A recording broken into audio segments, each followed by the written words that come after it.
Bonjour et bienvenue sur ma chaîne. Aujourd'hui là je vais vous présenter des bracelets que j'avais déjà présentés dans une vidéo précédente. Disons que si toutefois vous n'avez pas encore vu cette vidéo, c'est que j'aurais oublié de la mettre.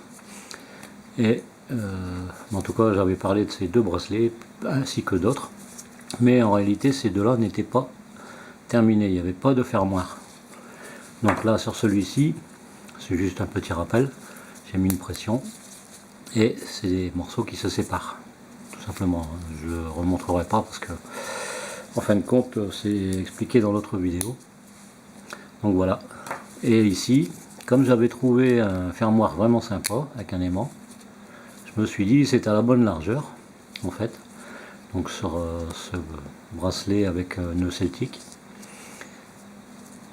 j'ai voulu justement avoir quelque chose de sympa, éviter les pressions, éviter les boutons de colle, etc. Et comme ce fermoir était à la bonne mesure, je me suis dit, et puis pour une bonne épaisseur, parce que là j'ai utilisé du 2 mm ou 2,5, je sais plus trop. À mon avis, je pense que c'est du 2,5. Et donc voilà, pour l'ouvrir, c'est assez simple. Il suffit de tirer dessus. Et sinon, ça tient. Je peux vous dire que ça risque pas de s'enlever. Voilà, moi je trouve ça sympa. Donc ça c'était du cuir déjà teinté en blanc, parce que moi j'ai pas de blanc. Il est assez épais, mais bon, ma foi, ça change de certains autres bracelets, tout simplement. Et dans le foulée, je me suis amusé à faire cette ceinture. Je me suis dit, tiens, pourquoi pas faire une ceinture, parce que j'avais les trois pièces justement, donc la boucle, le passant, et puis l'embout de ceinture, donc qui est mis avec des rivets, bien entendu. J'ai mis des rivets, mais j'ai aussi cousu. Donc là, si je l'enlève, ce sera beaucoup plus visible. Voilà. Donc j'ai quand même cousu.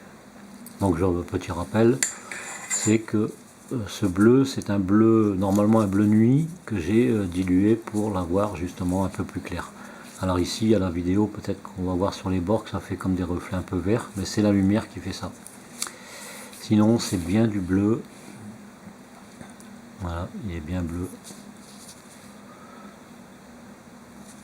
Désolé, hein, j'ai pas une caméra grand cri, dernier cri plutôt. Donc c'est pas évident. On fait avec les moyens du bord, tout simplement. Puis comme mes vidéos c'est du one shot, je précise à nouveau que je fais pas de montage, je présente ce que je fais. Pour les tutos, c'est pas trop mon truc. C'est vrai que c'est pas évident de faire des montages vidéo avec un vieux PC comme le mien qui rame quand il sait pas quoi faire. Et donc je préfère faire de la présentation. Après, peut-être que j'aurai moins de personnes qui mettront de commentaires, j'aurai peut-être moins d'abonnés, mais bon, je m'en fous, c'est pas un gros problème. Je fais ça déjà pour mon plaisir, et puis bon, je vois que ça fait plaisir à certaines autres personnes. Comme ça peut leur permettre d'avoir des idées de création. Moi, j'ai pas fait les grandes écoles non plus pour apprendre le métier du cuir. J'ai appris tout seul, je suis autodidacte, et donc je me suis fié à moi-même, quoi, entre parenthèses.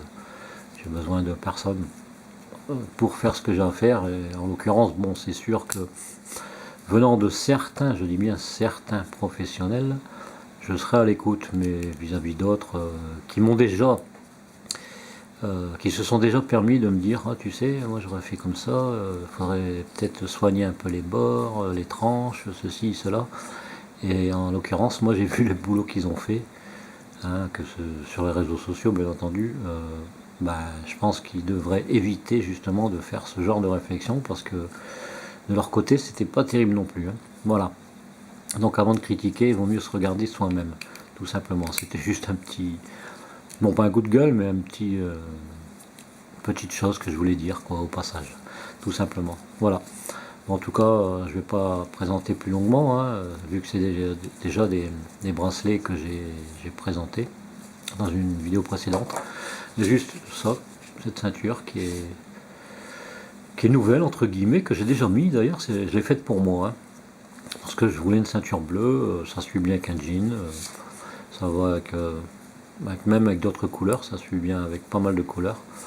Et puis pourquoi toujours faire du marron ou du noir, hein. Faut partir parfois dans la couleur et c'est sympa. J'ai voulu aussi la laisser normale, juste un petit trait sur chaque bord, mais sans motif, sans rien, tout simplement. Voilà. J'avais pas de ceinture en 25, enfin, j'en avais plus en bon état parce que les autres je les ai jetés. Parce que j'en avais, mais avant de travailler le cuir, je les ai achetés. Donc on n'achète pas toujours de la très bonne qualité. Que quand on le fait soi-même, si on achète du cuir de bonne qualité, on est sûr de ce qu'on a, tout simplement. Voilà, pour la petite présentation. Et puis, j'espère en tout cas que ça vous aura plu, hein. Désolé si c'est pas bien long, mais c'était juste pour vous présenter et puis faire voir que parfois ça peut arriver éventuellement qu'on peut récupérer des anciennes ceintures et puis dont la boucle, le passant et puis même l'embout est encore bon, hein. Si on arrive à faire sauter le rivet, parfois on arrive à les remettre, tout simplement. Donc c'est juste pour passer l'idée à certaines personnes qui pourraient éventuellement se refaire une ceinture en disant merde, celle-là elle est trop courte, il faudrait que j'achète une lanière plus longue. Et puis faut savoir que c'est toujours récupérable et on peut toujours le refaire, hein. Parce que là c'est un simple ardillon et en fait voilà, il n'y a pas grand chose à faire, hein. Il suffit de faire les trous pour les rivets, l'enchapure ici. Donc on voit, ça fait tout le tour, ça doit faire à peu près presque 2 cm, hein. J'ai pas, à l'œil comme ça, j'ai pas mesuré.